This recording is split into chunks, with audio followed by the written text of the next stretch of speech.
up into the sky.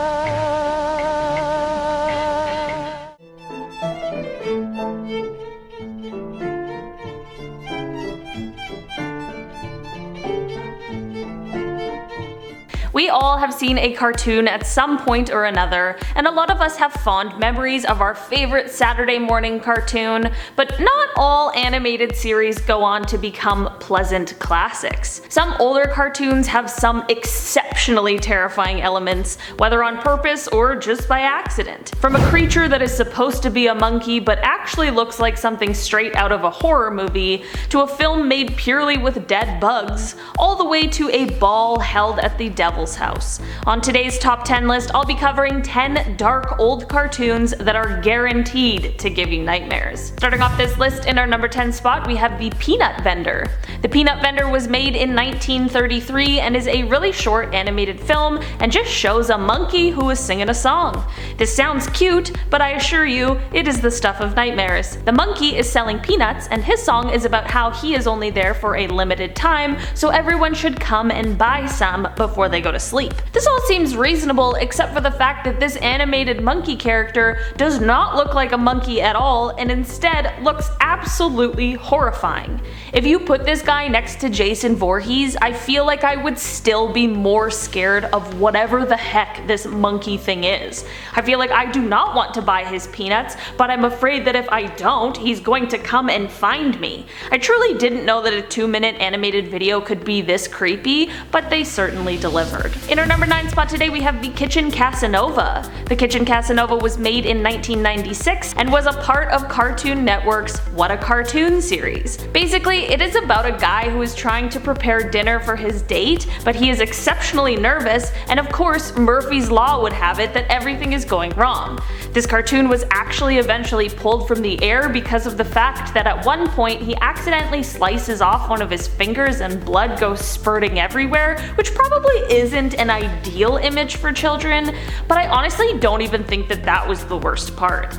In the end, when the date arrives and he reveals the big meal he made, it is actually just the grossest and creepiest looking thing ever, and it had me feeling very glad that I was only watching a cartoon. The dinner has eyeballs, bloody bones, and a severed human foot, and a rolled up tongue that unfortunately unrolls and then twitches before being covered up again. Okay, so it's a pile of gross, not really food. I could get past that, except for the fact that they actually eat it. I just hate that so much. All in all, this whole thing is just very bizarre, and the ending leaves you with a very uncomfortable feeling. In our number 8 spot today, we have Sunshine. Before I dive into this one, guys, please don't forget to hit the thumbs up button if you're enjoying the video so far, because it really helps us out. Sunshine, or Little Sun, is a show from Czechoslovakia that ran from 1979 until 1989. It is actually pretty hard to find most of the episodes that aired. There were different segments in the show and different characters, and while most of it was fairly normal for the 1980s, there's one character in the show that is well known for just being extremely creepy. I know this guy isn't a cartoon and he's actually a puppet, but I just had to include him on this list. The character's name is Radifak Plachta, which translates to something like Big Nose Blanket. This character is made up of 2 men under a blanket, and he has this super long neck. He has an absolutely terrifying voice that honestly would be suitable for a serial killer instead of a children's TV show. The TV station that ran this show has been called avant-garde for not being afraid to show a puppet that isn't pretty, but I don't think not pretty is the best way to put it. I think downright terrifying is a far more accurate description of this guy. In our number 7 spot today, we have Magic Mummy. Magic Mummy is another 1933 classic, and it starts off with 2 cops, Tom and Jerry, driving around in their car singing to some music that is playing, but then they hear a call that a mummy has been stolen from the local museum. Basically, a wizard has stolen this mummy so that he can revive her so that they can sing together in front of an audience of skeletons. I truly wish I could make this up, but I'm not nearly creative enough to come up with this level of content. Obviously, a chase ensues and Tom and and Jerry try to recover the stolen mummy, and it's all very crazy, but finally Jerry grabs the tomb and runs off with it to return it to its rightful owners. In the end, when he arrives and opens up the tomb, he makes a pretty dark and disturbing discovery when he finds his partner, Tom, in the tomb instead of the mummy, and it seems as though Tom has passed away. There's a lot of joyful moments in this short cartoon, so it's not as terrifying as some on this list, but it still leaves you with quite an eerie feeling. In our number 6 spot today we have Help, I'm a Fish. Help, I'm a Fish is also known as A Fish's Tale and is a Danish, German, Irish film that has a pretty star-studded voice cast. The movie follows some kids who accidentally drink a potion that turns them into fish, and they've lost the antidote that will turn them back human. This is all fine and well and is actually a pretty decent kids movie plot, but there is one character in this movie that definitely adds quite a terrifying element. The villain of the movie is a fish named Joe, and Joe is voiced by the incomparable Alan Rickman, who we know knows how to play a villain. Joe ends up coming across the human antidote, but since he was only a fish before, the antidote doesn't turn him fully human and instead just gives him human-like characteristics. This transformation causes him to be this horrible fish-human hybrid creature that looks like his skin is tearing apart, and it just isn't what I'm looking for in a movie that's supposed to be a nice time. I apologize for this spoiler, but Joe meets a fatal end considering he drank this human potion underwater, and I guess when he becomes this hybrid creature thing, he could no longer breathe underwater, so that's also just a dark addition for this already creepy character. In our number 5 spot today we have Fox and Rabbit. Fox and Rabbit comes from 1935 and is mostly actually pretty pleasant, but there's one scene that is extremely dark. This short is about a child rabbit who gets sent to school by his mother. On his way to school, he walks past a carrot patch, which he doesn't know is actually a trap that has been set by a wolf. He remembers his mother told him not to be late for school, so he leaves the carrot patch, but he cannot stop thinking about it for the rest of the day. While at school, he decides to pretend to be sick and gets kicked out of school, so he returns to the patch where the wolf is of course waiting for him. I feel like this is a fairly normal children's movie plot, but the ending is what really got me. Of course, the mother ends up coming to save the day and rescue her child, and she scares the wolf off. The child sits in the mother's lap as they both watch the wolf run off scared. Both rabbits have these terrifying laughs and red eyes that scare the heck out of me, but then the mother rabbit's face quickly turns from laughter to anger as she turns the small rabbit over and begins spanking his bottom.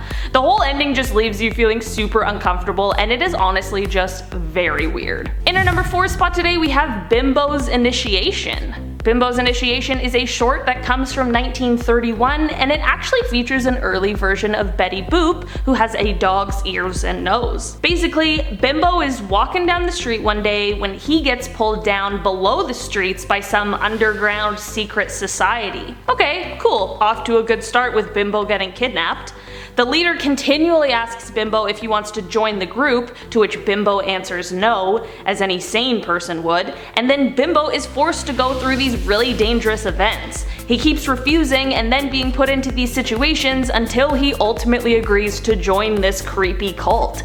I feel like this one is horrifying for some pretty obvious reasons, not to mention just the vibe of this underworld society. And just remember that this was made in 1931, so it's not unlikely that some pretty shady things were going on behind the scenes on this one. All in all, this short does have a happy ending, I guess, but it is certainly mixed in with some questionable behavior. In our number 3 spot today we have The Cameraman's Revenge. The Cameraman's Revenge comes all the way from 1912 and is unlike anything I have ever seen before, which after watching it I feel incredibly grateful for. Basically, it's a bunch of bugs, and I just want to start off by making it clear that these are real dead bugs that are being used as puppets. That little tidbit is enough to make me say no thank you, but if that's not enough to defer you, surely this strange plot will. Basically, Mr. Beetle is out on the town and looking for some companionship when he sees a beautiful beautiful lady dragonfly who he starts to flirt with.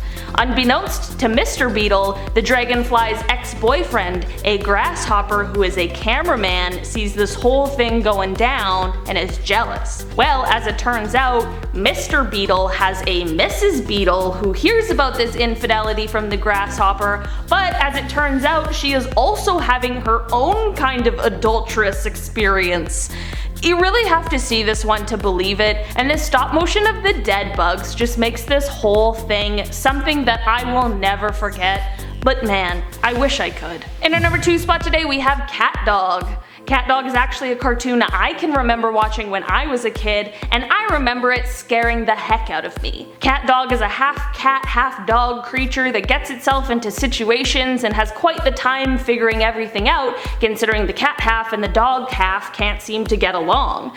This is a weird premise, but it's not the strangest part of the show. There is an episode when Cat wants to brush Dog's teeth, and he crawls into his own mouth and travels through its own body to get to the dog side, where it then comes out of Dog's mouth. So now Cat is hanging out of Dog's mouth inside out with veins and muscles and everything we never wanted to see exposed.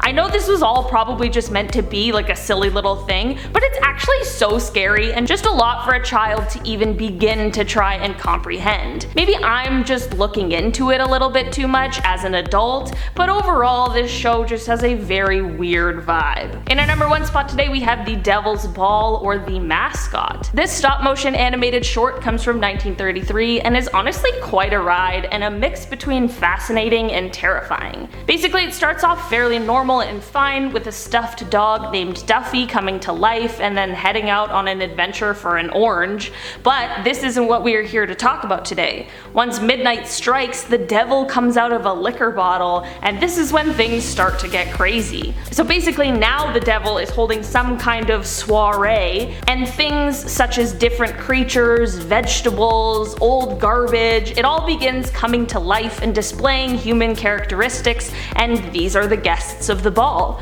Over the course of the ball we see some pretty spooky things, like when the devil tries to convince one of his guests to stab someone. Duffy is kind of the saving grace of this whole thing because Duffy is actually cute and basically the only creature in this whole thing that isn't downright terrifying. All in all, the whole thing was originally 40 minutes, but it is tough to find that version, and most you will find now are a 25-minute cut. It is certainly worth a watch, but I wouldn't necessarily show this to any children unless you want them to be scarred for life. Alright guys, that has been our list for today. Thank you so much for checking it out. I've been your host, Olivia Kozlowski, and I'll see you next time. Bye!